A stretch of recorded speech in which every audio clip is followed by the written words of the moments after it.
हर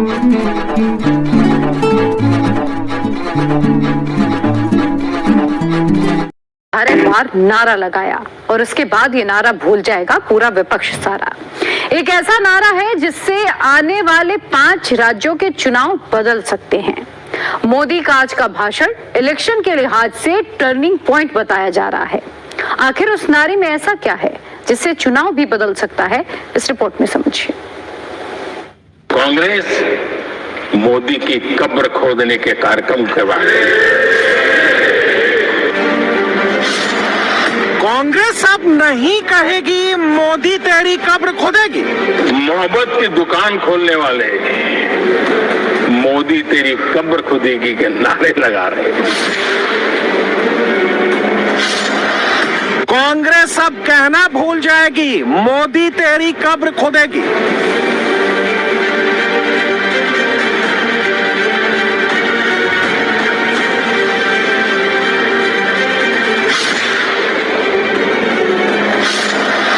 राहुल प्रियंका को हमेशा याद रहेंगे मोदी ने क्यों मोदी तेरी कब्र खोदेगी बोला। कौन सा संविधान से उन्होंने सिखाया है जो देश के ही किसी नागरिक के कब्र खोदने की बात करते हो?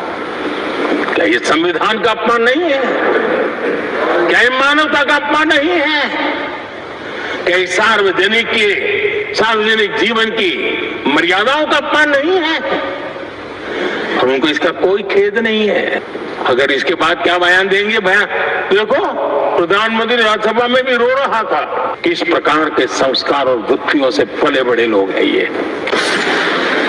96 मिनट के भाषण में मोदी ने 18 बार बोला। मोदी ने यही बोला, कांग्रेस ने मोदी तेरी कब्र खोदेगी बोला।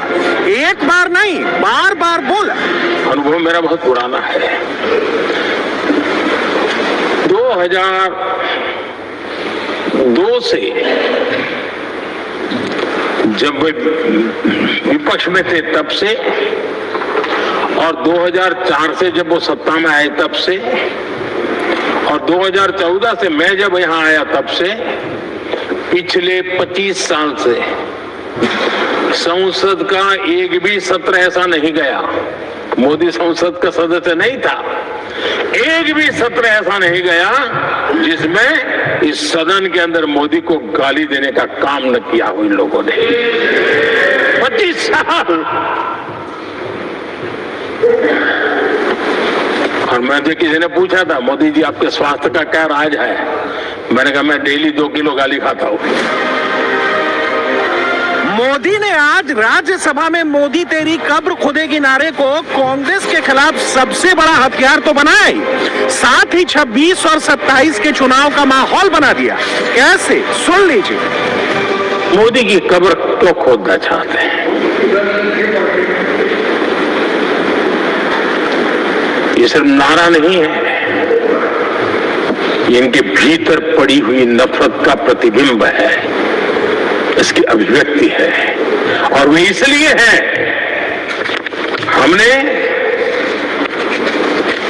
370 की दीवार गिरा दी, इसलिए मोदी की कब्र खोदना चाहते हैं।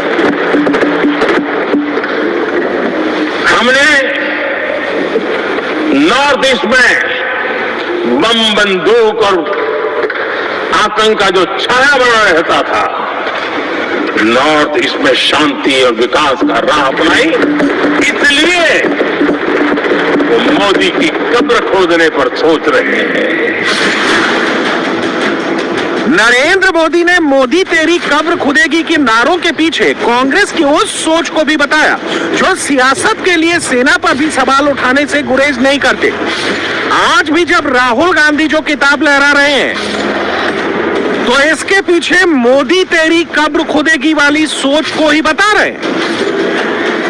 पाकिस्तानी आतंकियों को घर में घुस करके जवाब देते हैं, इसलिए मोदी की कब्र खोदने की बात करते हैं। ऑपरेशन सिंदूर करते हैं, इसकी उनको परेशानी होती है और इसलिए वो मोदी की कब्र खोदते हैं। माओवादी आतंक से देश को मुक्ति दिलाने के लिए साहसपूर्ण कदम उठा रहे हैं, इसलिए मोदी की कब्र खोदनी है आपको। मोदी ने जिस तरह से कांग्रेस का पास्ट प्रेजेंट की पूरी स्क्रिप्ट मोदी की कांग्रेस के कब्र खोदने वाले नारे के इर्द गिर्द लिखी है, सच तो यह है कि मोदी ने अपनी इस स्पीच से कांग्रेस के 26 और 27 की फ्यूचर पॉलिटिक्स के लिए ही मुसीबत खड़ी कर दी है। नेहरू जी ने देश के साथ बहुत बड़ा अन्याय किया था, सिंधु जल समझौता करके। उस सिंधु जल समझौते को हमने एवेंस में डाल दिया, क्या इसलिए आप मोदी की कब्र खोदने के नारे लगा रहे हो? आदरणीय सभापति जी, कांग्रेस की परेशानी कुछ और है। ये पता नहीं पा रहे कि मोदी यहां तक पहुंचा कैसे। अब उनकी परेशानी बढ़ती जा रही है कि भाई पहुंचा तो पहुंचा, लेकिन अब तक टिका क्यों है? और इसलिए वे एक ही रास्ता उनके लिए बचा हुआ लग रहा है कि मोदी तेरी कब्र खुदेगा।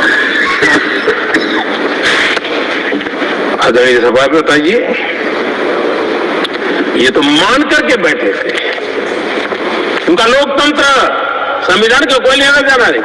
उनको तो लगता है कि प्रधानमंत्री पद उनके परिवार की जागीर है, उस पर कोई और बैठ नहीं सकता। ये जो उनके भीतर में नफरत पड़ी हुई है ना, मोहब्बत की दुकान में जो आग भरी पड़ी हुई है ना, उसका परिणाम है। और इसीलिए मोदी की कब्र खोदने का नारा लेकर के वो चल रहे हैं।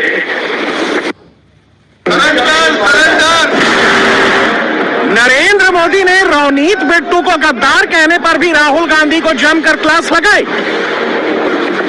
कांग्रेस के शातिर दिमाग जिनका है, ऐसे एक युवराज ने उनको गद्दार कह दिया। अहंकार कितने 7वें आसमान पर पहुंच चुका है इनका। और कांग्रेस को छोड़कर के कितने ही लोग निकले हैं, कांग्रेस के कितने टुकड़े हुए हैं, कई लोग दूसरे दलों में गए हैं, लेकिन औरों को तो किसी को गद्दार नहीं कहा उन्होंने।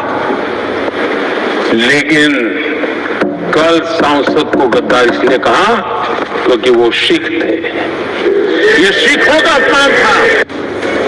असम में भूपेन हजारिका को जब मोदी सरकार ने भारत रत्न दिया था, तब कांग्रेस के चेहरे से कैसे हवाई उड़ गई थी, उस पर भी खिंचाई की। दीदी की घुसपैठिए प्रेम पर टीएमसी को आईना दिखा दिया। आम आदमी पार्टी से लेकर लेफ्ट सबको कटघरे में खड़ा कर दिया। जब मोदी ने केरल के राज्यसभा सांसद मास्टर सदानंद का जिक्र किया कि कैसे केरल में मास्टर सदानंद पर सियासत में अंधे होकर विरोधियों ने जुल्म ढाया, दूसरी तरफ हमारे सदानंद जी मास्टर का दृश्य है।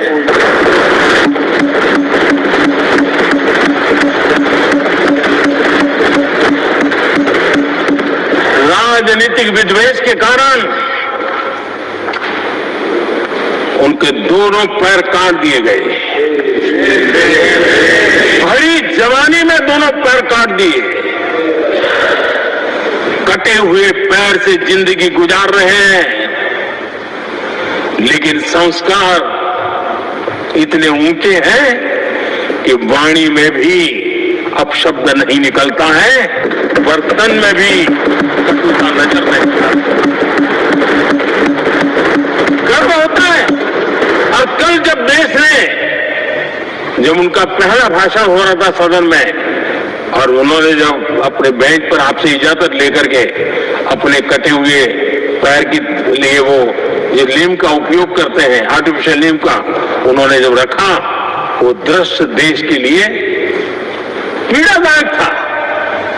इस देश में ऐसा ही बंधारण की बातें करने वाले इंडिया अलायंस के लोग, और ये इंडिया अलायंस पूरा जिम्मेवार है इसके लिए, वैचारिक असहमति के कारण एक नौजवान के, और वो भी एक टीचर, शिक्षक के प्रति गर्व से आदर से देखा जाता है, उसके पैर काटते हैं, लेकिन उनको कोई खेद नहीं है।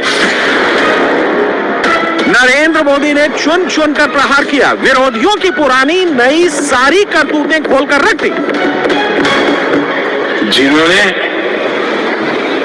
एक गुजराती की सरनेम भी चुरा ली,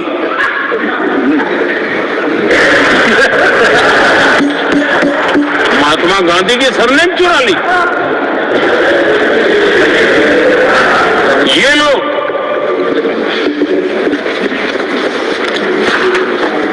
और देश की जनता इतनी समझदार ऐसी पटक देती है लोगों को।